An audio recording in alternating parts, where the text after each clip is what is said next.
በመካከለኛው ምስራቅ ያለው የባህር ጭስና በዩክሬን ምድር የሚሰማው የመድፍ ድምፅ የዓለምን ትኩረት በሳቡበት በዚህ ወቅትም በሩቅ ምስራቅ ሌላኛው እጅግ አስፈሪና አጥፊ ሊሆን የሚችል የእሳተ ገሞራ ፍንዳታ ምልክቶች እየታዩ ነው። የኮሪያ ባህረ ሰላጤ ለብዙ አስርተ ዓመታት በሰላምና በጦርነት መካከል ባለ ቀጭን ክር ላይ ቆሞ የቆየው ቀጠና ዛሬ ዳግም በከባድ ሚሳኤል ነጎድጓድና በዲፕሎማሲ ስድቦች እየተናወጠ ይገኛል። የሰሜን ኮሪያ መሪ ኪም ጆንግ ኡን ዓለም ትኩረቱን በሌሎች ጉዳዮች ላይ በተደረገበት በዚህ ስልታዊ ወቅትም የጦርነት ነጋሪታቸውን በይፋ እየጎሰሙ ነው። ይህ የቅርብ ጊዜው ክስተት ግን ተራ ወታደራዊ ልምድ ወይም የተለመደ ዛቻ ብቻ አይደለም። ይልቁንም በሰሜንና በደቡብ ኮሪያ መካከል የነበረው የመጨረሻው የሰላም ጭላንጭል ተስፋ የጠፋበትና ሁለቱ ሀገራት ወደማይቀረው ፍጥጫ መቃረባቸውን የሚያሳይ ትልቅ ማሳያ ነው።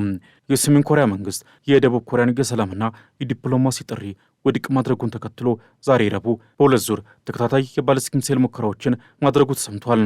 የደቡብ ኮሪያ ጦር እንዳስታወቀው ፒዮንግያንግ መጀመሪያ ከጎንሳን ግዛት በርካታ የአጭር ርቀት ሚሳኤሎችን ያስወነጨፈች ሲሆን ከጥቂት ሰዓታት በኋላ ደግሞ ከ700 ኪሎ ሜትር በላይ መጓዝ የሚችል ሌላ ሚሳኤል ወደ ምስራቅ ቀይ ባህር ተኩሳለች። ይህ ድንገተኛ እርምጃ የመጣውም የደቡብ ኮሪያ ፕሬዚዳንት ሊ ጄሚዮንግ ከሰሜን ኮሪያ ጋር ያለን ግንኙነት ለማደስና ውጥረቱን ለመቀነስ ፍላጎታቸውን በገለጹ ማግስት ነው።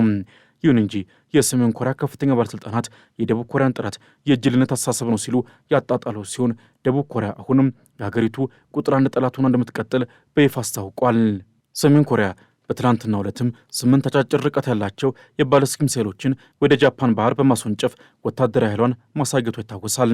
ይህም ከፈረንጆቹ ዓመት መጀመሪያ ጀምሮ ያደረገችው አራተኛው ሙከራ ሲሆን ደቡብ ኮሪያ ለሚሰነዘር ማንኛውም ትንኮሳ ምላሽ ለመስጠት ዝግጁ መሆኗን አስታውቃለች። ነገሩን በጥልቀት ለመመልከትም ከጥቂት ቀናት በፊት በሰሜን ኮሪያ ምስራቅ የባህር ጠረፍ በሆነችው ወንሳን አካባቢ የተከሰቱ እንመልከት። የደቡብ ኮሪያ ጦር ጠቅላይ መምሪያ በድንገተኛ መግለጫ እንዳስታወቀው ሰሜን ኮሪያ በርካታ የአጭር ርቀት ባለስቲክ ሚሳኤሎችን ተኩሳለች። እነዚህ ገዳይ መሳሪያዎችም ወደ ሰማይ ተኩሰው 240 ኪሎ ሜትር ያህል በጃፓን ባህር ላይ ከበረሩ በኋላ ኢላማቸውን መጥተዋል። ይህ ድርጊት ግን ብቻውን የመጣ አይደለም። ከዚህ ሙከራ ጥቂት ሰዓታት ቀደም ብሎ በፒዮንግያንግ አቅራቢያ ሌላ ሚሳኤል ተኩሶ የነበረ ቢሆንም በአየር ላይ ሳለ በታየበት ያልተለመደ የቴክኒክ ብልሽት ምክንያት ሳይሳካ መቅረቱን የስለላ መረጃዎች ያሳያሉ። ይህ በሰሜን ኮሪያ በኩል የታየው ወታደራዊ ትኩሳት ግን ከወታደራዊ ሙከራነቱ ባለፈ ለደቡብ ኮሪያው ፕሬዚዳንት ሊ ጄሚዮንግ መንግስት የተላከ እጅግ መራራና ጸያፍ መልእክት ነው። ደቡብ ኮሪያም ላለፉት ወራት የሰላም እጃችንን ዘርግተናል ስትል በተደጋጋሚ ብትወተጉትም ከሰሜን ኮሪያ በኩል የተሰጠው ምላሽ ግን ልብን የሚሰብርና ዲፕሎማሲን የሚያረክስ ሆኗል። የሰሜን ኮሪያው የውጭ ጉዳይ ሚኒስቴር ከፍተኛ ባለሥልጣን ጃንግ ኩምቾል ደቡብ ኮሪያን ዓለምን ያስገረሙ ደንቆሮች ናቸው ሲሉ ተሳድበዋል። ይህ ብቻ አይደለም። ጃንግ አክለውም ደቡብ ኮሪያ ለሰሜን ኮሪያ ሁሌም ቢሆን የቁንጮ ጠላት ሀገሯን እንደምትቀጥልና ከእንግዲህ በኋላ የወንድማማችነት ወይም የዘር ትስስር የሚባል ነገር እንደማይሰራ በይፋ አውጇል። ይህ አነጋገርም በሁለቱ ሀገራት ታሪክ ውስጥ ትልቅ ለውጥን ያሳያል። ከዚህ ቀደም የተለያዩ ወንድማማቾች የሚለው ትረካ ተወግዶም አሁን በይፋ ጠላትና ጠላት የሚለው ፍልስፍና በፒዮንግያንግ ቤተ መንግስት ሰፍኗል። የዚህ ቁርሾ መነሻ የሆኑትን የቅርብ ጊዜ ክስተቶች ደግሞ ስንመለከት የድሮን በረራዎችና የበራሪ ርቀቶች ጉዳይ ዋነኛው ነው። በደቡብ ኮሪያ የሚገኙ ሲቪል ድርጅቶች በድሮን አማካኝነት ወደ ሰሜን ኮሪያ የፖለቲካ በራሪ ርቀቶች መላካቸው ኪም ጆንግ ኡንን ክፉኛ አስቆጥቷቸዋል። የኪም ጆንግ ኡን ተደማጭ እህትና የሀገሪቱ የፕሮፓጋንዳ መሪ ኪም ዮጆንግ መጀመሪያ ላይ የደቡብ ኮሪያን ፕሬዚዳንት ሊ ጄሚዮንግን እውነትን በመናገራቸው አድንቆ የነበረ ቢሆንም ወዲያውኑ ግን ፊታቸውን ወደ ስድብና ዛቻ ዙሯል። ኪም ዮጆንግ ደቡብ ኮሪያን በእከክ የተጠቁና በጎረቤት ውሾች ዜማ አብረው የሚጮሁ ውሾች ስትል ትገልጻቸዋለች። ይህ ንግግር በዲፕሎማሲው ዓለም እጅግ ያልተለመደና ዝቅተኛ ደረጃ ያለው ቢሆንም ሰሜን ኮሪያ ግን ይህንን የቃላት ጦርነት እንደ ዋነኛ መሳሪያ እየተጠቀመችበት ነው።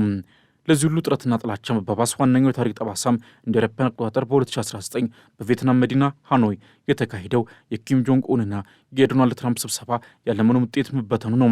ያ ስብሰባም ለሰሜን ኮሪያ ትልቅ ተስፋ ነበር። ማዕቀቦች ይነሳሉ፣ ሀገሪቱ ወደ ዓለም አቀፍ ማህበረሰብ ትቀላቀላለች የሚል ግምት ነበር። ሆኖም አሜሪካ ቅድሚያ ኒኩሌርህን በትነው የሚለውን አቋሟን ባለመለወጧ ኪም ጆንግ ኡን በባዶ እጃቸው ወደ ሀገራቸው ተመለሱ። ያ ሽንፈትም በኪም ልብ ውስጥ ጥልቅ ቁርሾን ፈጠረ። ከዚያን ጊዜ ጀምሮም ኪም ጆንግ ኡን ከአሜሪካም ሆነ ከደቡብ ኮሪያ ጋር የሚደረግ ማንኛውም ድርድር የጊዜ ማጥፊያ መሆኑን ወሰኑ። ዛሬ የምናየው የሚሳኤል ናዳና የስድብ ውርጅብኝ የዚያ ባህኖ የፈረሰው ተስፋ ውጤት ነው። ሰሜን ኮሪያ በአሁኑ ወቅትም ወታደራዊ አቅሟን የምታሳድግበት መንገድ እጅግ አደገኛና ዘመናዊ የሆነ መጥቷል። በቅርቡ የተደረገው የደረቅ ነዳጅ ሞተር ሙከራም የቀጠናውን ሀገራት እንቅልፍ ነስቷል። ፈሳሽ ነዳጅ የሚጠቀሙ ሚሳኤሎች እንደመተኮስ ረጅም ጊዜ የሚወስዱና በሳተላይት በቀላሉ የሚታወቁ ሲሆኑ የደረቅ ነዳጅ ሚሳኤሎች ግን ልክ እንደ ክብሪት በፈለጉት ሰዓት የሚለኮሱ ናቸው። ይህ ማለትም ሰሜን ኮሪያ በአጭር ሰኮንዶች ውስጥ ድንገተኛ ጥቃት የመሰንዘር አቅም እየገነባች ነው ማለት ነው። የደቡብ ኮሪያው የስለላ ድርጅቶችም እንደሚያምኑት ፒዮንግያንግ አሁን ትኩረቷን ያደረገችው በአንድ ሚሳኤል ላይ በርካታ የኒውክሌር ጭንቅላቶችን በመጫን የአሜሪካን ሚሳኤል መከላከያ ሰብሮ መግባት ላይ ነው። ኪም ጆንግ ኡን ባሳለፍነው የካቲት ወር ላይ ለፓርቲያቸው አባላት ባደረጉት ንግግርም ደቡብ ኮሪያ አንዲት ስህተት ብትሰራ መላውን ምድር ወደ አመድነት እንቀይሯለን የሚለውን የክተት አዋጅ መሰል ዛቻ ሰንዝረዋል። የሰሜን ኮሪያው ሕገ መንግስት እንኳ ሳይቀር ተሻሽሎ ደቡብ ኮሪያን ቋሚ ጠላት አድርጎ እንዲመዘግብ ታዟል። ይህ ማለት በሁለቱ ኮሪያዎች መካከል የነበረው የሰላማዊ ውህደት ተስፋ በይፋ ተቀብሯል ማለት ነው። ፒዮንግያንግ አሁን የምትከተለው ፖሊሲ ጥቃት ከመጣብን መከላከል የሚለውን ሳይሆን ከታወክን እንደመሳለን የሚለውን ጠንካራ ወታደራዊ አስተምሮ ነው። ደቡብ ኮሪያ በበኩሏ በአሜሪካ ድጋፍ የታጀበ የተቀናጀ መከላከል የተባለ ስልት እየተከተለች ነው። የደቡብ ኮሪያና የአሜሪካ ጦር በየጊዜው የሚያደርጓቸው ግዙፍ ወታደራዊ ልምዶችም ለሰሜን ኮሪያ የጥፋት ዛቻ ምላሽ ለመስጠት የታለሙ ቢሆንም ኪም ጆንግ ኡን ግን እነዚህ ልምምዶች ለወራቅ የሚደረግ ዝግጅት በማለት ለሚሳኤል ሙከራዎቻቸው እንደ ሰበብ ይጠቀሙባቸዋል። በዚህ መሃል የሚሰቃየው ግን የሁለቱ ሀገራት ህዝብ ነው። በሰሜን ኮሪያ ያለው ህዝብም በከባድ የኢኮኖሚ ማዕቀብና በረሃብ እየተቆላ ባለበት ሁኔታ መንግስት ግን ቢሊዮን ዶላሮችን ለሚሳኤልና ለኒውክሌር ልማት ማፍሰሱን ቀጥሏል። በዚህ ሳምንት የተከሰቱ ተከታታይ የሚሳኤል ሙከራዎችም ሌላ መልእክት አላቸው። ሰሜን ኮሪያ የተባበሩት መንግስታት ድርጅትን እገዳ ሉዓላዊነትን የሚጋፋ በማለት ውድቅ ማድረጓ ዓለም አቀፍ ህግን የማታከብር ሀገር መሆኗን በይፋ ማጎጇ ነው የተባለ ነው። በዩክሬን ጦርነት ምክንያትም ሩሲያ ከሰሜን ኮሪያ ጋር የፈጠረችው ወታደራዊ ትብብር ደግሞ ፒዮንግያንግ ይበልጥ እንድትደፋፈርና በዲፕሎማሲው መድረክ እንድትኮራ አድርጓታል። የሩሲያ ድጋፍ ለሰሜን ኮሪያ የቴክኖሎጂ ሽግግርና የኢኮኖሚ መተንፈሻ በመሆኑ ኪም ጆንግ ኡን ለምዕራቢያን ጫና እጅ መስጠት ፍላጎታቸው ዜሮ ሆኗል። ነገሩ በዚህ ብቻ የሚያበቃ አይደለም። በኮሪያ ባህረ ሰላጤ ላይ የሚታየው ይህ የሚሳኤል ናዳና የስድብ ውርጅብኝ ወደፊት ለሚመጡ እጅግ አስፈሪ ኩነቶች መነሻ እንጂ መድረሻ እንዳልሆነ ብዙዎች ይስማማሉ። ታዲያ በቀጣይ ምን ይጠበቃል የሚለው ጥያቄ አሁን የዓለምን ከፍተኛ የደህንነት ተቋማት እንቅልፍ እየነሳ ይገኛል። በቀጣዮቹ ወራትና ዓመታት ውስጥም በፒዮንግያንግ በኩል ሊወሰዱ የሚችሉ 4 ዋና ዋና ወታደራዊና ፖለቲካዊ ስልቶች በግልጽ እየታዩ መጥተዋል። የመጀመሪያውና ትልቁ ስጋትም ሰሜን ኮሪያ ለ7ኛ ጊዜ ልታደርገው የምታቀደው የኒውክሌር መሳሪያ ሙከራ ነው። ይህ ሙከራ ከተለመዱት የፈተና ሂደቶች ይልቅ እጅግ አደገኛ የሚያደርገው ሰሜን ኮሪያ አሁን ላይ ትኩረቷን ወደ ታክቲካል ኒውክሌር ማዞሯ ነው። እነዚህ አነስተኛ መጠን ያላቸው ነገር ግን እጅግ አጥፊ የሆኑ የኒውክሌር ጭንቅላቶች በአጭር ርቀት ሚሳኤሎች ላይ ተጭነው በደቡብ ኮሪያ የሚገኙ የጦር ሰፈሮችን፣ ወደቦችንና አየር ማረፊያዎችን በአንድ ጀንበር ለማጥፋት ታስበው የሚሰሩ ናቸው። ኪም ጆንግ ኡን ይህንን ሙከራ ለማድረግ የፖለቲካ ውሳኔ ብቻ ነው የሚጠብቁት።